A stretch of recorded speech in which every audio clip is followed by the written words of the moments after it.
हरिओम। नमस्कार मित्रों, प्रणाम। जय श्री राम, जय बद्री केदार, जय हनुमान। मित्रों, एक बार पुनः आपका स्वागत कर रहा हूं अपने इस आध्यात्मिक चैनल पर, जहां पर कि मैं आपको ज्योतिष से संबंधित छोटी छोटी और महत्वपूर्ण जानकारियां उपलब्ध कराता हूं। आज मित्रों चर्चा करूंगा ऐसे छोटे छोटे योगों के बारे में जो जन्म कुंडली में होते हैं और जिनके बारे में हमें ज्ञात नहीं होता है। आज ऐसे ये छोटे छोटे योग जो जन्म कुंडली में बनते हैं उनके बारे में चर्चा करूं, इससे पहले आपसे आग्रह है, यदि आपने अभी तक चैनल को सब्सक्राइब नहीं किया है तो प्लीज़ चैनल को सब्सक्राइब जरूर करें, वीडियो को अंत तक देखें और यदि आपको ठीक लगती है तो अन्य लोगों तक भेजने के लिए वीडियो को शेयर भी करें। साथ साथ में मित्रों लाइक और कमेंट भी अवश्य करें। मित्रों, जन्म कुंडली में बहुत सारे योग होते हैं क्योंकि ज्योतिष अनंत है। आज मैं आपको ऐसे योगों के बारे में बता रहा हूं जो दो ग्रह होते हैं, एक साथ होते हैं। आप स्वयं भी देख सकते हैं, अपनी जन्म कुंडली खोल करके स्वयं भी देख सकते हैं कि आपकी कुंडली में ऐसे योग तो नहीं बन रहे हैं। तो यदि बन रहे हैं तो उनका फल भी आप जरूर सुनिएगा। सबसे पहले करते हैं सूर्य और चंद्रमा की बात। जिस जातक की कुंडली में सूर्य और चंद्रमा एक साथ बैठे रहते हैं तो ऐसे व्यक्ति का क्या होता है कि जो मानसिक जो शांति होती है, ऐसा व्यक्ति शांत नहीं होता है, चुपचाप नहीं बैठ सकता है, एक स्थान पर नहीं रह सकता है, कभी इधर कभी उधर, मतलब भटकाऊ ऐसे जातक की स्थिति होती है, भटकने की, भटकाव होता है, स्थिरता नहीं रहती है, ऐसी शांति नहीं होती है मन में। परंतु एक चीज अच्छा होता है, ऐसे व्यक्ति में राजकीय गुण अच्छे होते हैं। ऐसा व्यक्ति थोड़ा मेहनत करें तो ये गवर्नमेंट जॉब जिसको कहते हैं, सरकारी नौकरी के योग ऐसे व्यक्ति के बहुत अधिक होते हैं, अधिक चांस ऐसे व्यक्ति के होते हैं। दूसरा है मित्रों बुध और बृहस्पति। बुध बृहस्पति यदि किसी भी भाव में एक साथ बैठे हुए हैं और खासकर पंचम भाव में या लग्न भाव में ऐसी स्थिति यदि बन रही है तो ऐसा व्यक्ति अच्छा बुद्धिमान होता है, स्थिर बुद्धिता ऐसे व्यक्ति में होती है और किसी भी कार्य करने में चपलता होती है। अपने दिमाग के द्वारा, अपनी बुद्धि के द्वारा उस कार्य को सिद्ध करने की क्षमता ऐसे व्यक्ति में होती है। 16 वर्ष से पहले परिवार में कुछ खराब अनुभव रह सकता है, परंतु फिर 16 साल के बाद ऐसे व्यक्ति के जीवन में हमेशा अच्छा ही घटित होता है। केतु और बृहस्पति, यदि केतु और बृहस्पति एक साथ विराजमान है तो ऐसे व्यक्ति का, ऐसे जो जातक होता है, इनके गृहस्थ जीवन के लिए यह भक्ति योग निर्माण कर सकती है। ऐसे व्यक्ति में भक्ति होती है, भगवान के प्रति ऐसे व्यक्ति का अधिक लगाव होता है, आध्यात्मिक ऐसा व्यक्ति होता है और ऐसे व्यक्ति में शांति होती है।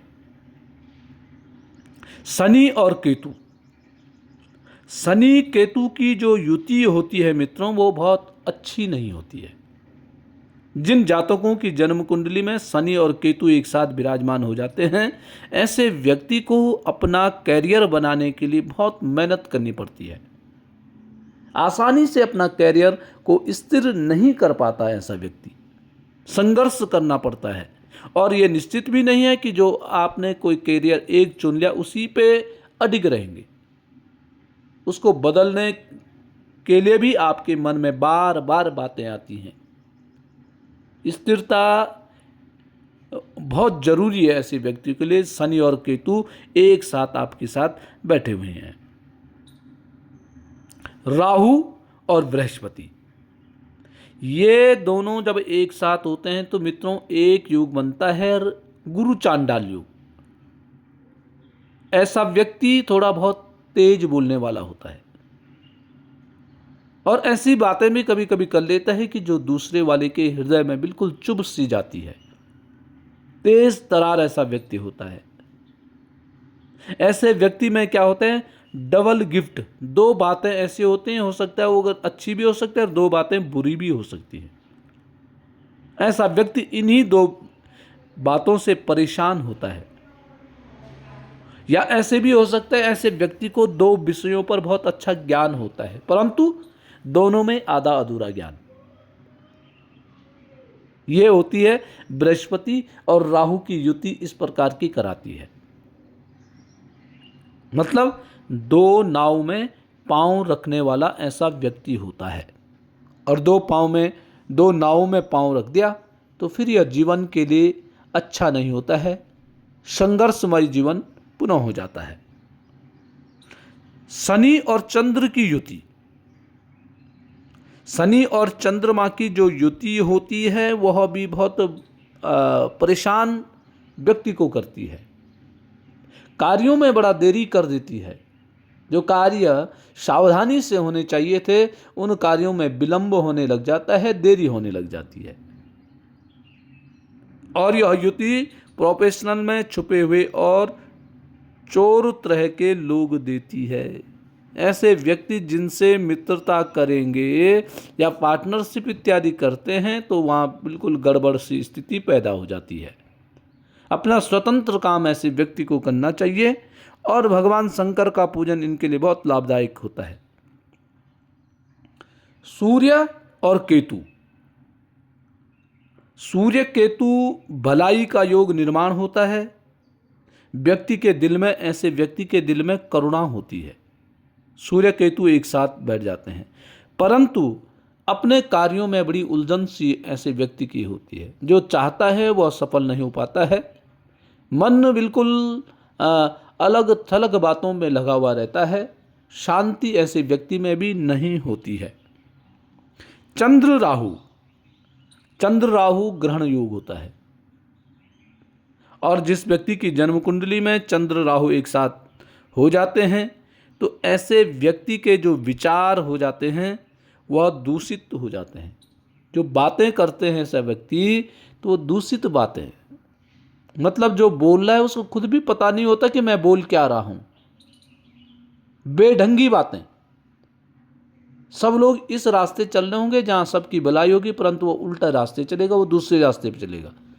ऐसा व्यक्ति समझाने पे भी नहीं समझ पाता है, बार बार समझाने की कोशिश करो नहीं समझा, अपना अलग ही तरीका ऐसे व्यक्ति का होता है। बिल्कुल दुनिया से कटक के रहना, मन दूषित होना, मानसिक स्थिति ठीक न होना। और फिर कभी कभी क्या होता है कि जो निर्णय लिए हैं, निर्णय लेने की क्षमता भी खराब होती है। जो निर्णय लिए भी हैं उनमें भी सफलता की प्राप्ति नहीं होती है। तो चंद्र राहु की युति अच्छी नहीं होती है। जिस व्यक्ति की कुंडली में है उन व्यक्तियों को थोड़ा सा सावधानी बरतनी चाहिए, सावधानी पूर्वक अपने कार्यों को अंजाम देना चाहिए। उसके बाद आता है सूर्य और बृहस्पति की। सूर्य बृहस्पति की भी युति जो होती है सफलदायक तो नहीं होती है। जितना व्यक्ति कार्य करता है उसका उतना फल नहीं मिल पाता है, परंतु उसके लिए एक है, जितना आप ईश्वर की भक्ति करेंगे उतना आप सफल होंगे। आपको ईश्वर भक्ति सदैव करनी चाहिए। ईश्वर भक्ति से ही आपको लाभ की प्राप्ति होगी। जितने आप आध्यात्मिक होंगे, जितने आप आस्तिक होंगे, उतने आपकी मानसिक शांति होगी, उतने आपके कार्यों में सुधार होगा। सूर्य और शनि कार्य क्षेत्र में ऊंचे स्थान में रहने का मौका देते हैं, या ऐसे व्यक्ति छोटे कार्य कर ही नहीं पाते हैं। अब सूर्य शनि क्या होता है? सूर्य आत्मकारक, शनि कर्म, ठीक है। शनि हमेशा मौके देता है ऊपर उठने का, और वो मौके यदि हमने पकड़ लिए तो हमें सफलता की प्राप्ति हो जाती है, और यदि वो मौके हमने नहीं पकड़ पाए तो फिर हम जीवन भर कुछ भी नहीं कर पाते हैं। हमेशा जीवन भर भटकाव की स्थिति बनी रहती है। क्यों? क्योंकि सूर्य जो है छोटे मोटे कार्य करने ही नहीं देते हैं। जिनकी कुंडली में मित्रों सूर्य ग्रह प्रधान है, वह व्यक्ति भीख मांगेगा परंतु छोटे मोटे कार्य नहीं करेगा, क्योंकि सूर्य में एक प्रकार का स्वाभिमान होता है। अकड़ जो बोलते हैं ना, ऐसे व्यक्ति में अकड़ होती है, चाहे कुछ भी नहीं है परंतु है बादशाह, जीवन व बादशाह के जैसे यापन करने वाला होता है। तो ये बनाता है सूर्य। और शनि क्या होता है? शनि प्रधान जिस व्यक्ति का होता है, उसको जितना कर्म करेगा उतना उसको लाभ की प्राप्ति होगी, जितने ईमानदारी से रहेगा उतना ऐसा व्यक्ति लाभान्वित होता है, और जितना गड़बड़ करेगा उतना परेशान ऐसा व्यक्ति रहता है। तो सूर्य शनि की जो युति होती है वो भी अच्छा फल प्रदान नहीं करती है। व्यक्ति या तो अगर मौका मिल गया, उस मौके को आपने समझ दिया, एक बार मौका मिलेगा ऊपर उठने के लिए, यदि ऊपर उठ गया तो ठीक है, अन्यथा फिर कुछ काम भी नहीं करेगा। छोटे मोटे काम ऐसा व्यक्ति करता नहीं है और फिर जिंदगी भर परेशान होकर के अपना जीवन यापन करने का काम करता है। तो मित्रों, ये थे आज के छोटे छोटे योग, इनको आप स्वयं भी अपनी कुंडली में देख सकते हैं। तो मित्रों, आज के लिए बस इतना ही। कल पुनः किसी नई जानकारी के साथ आपके सामने पुनः प्रस्तुत होगा। प्रणाम, जय श्री राम। और मित्रों, यदि आप कुछ विशेष अपनी कुंडली के बारे में ज्ञान या सुनना चाहते हैं तो कमेंट बॉक्स में आप मुझे सूचित कर सकते हैं और आप मेरे नंबर पे अपनी कुंडली को प्रेषित कर सकते हैं।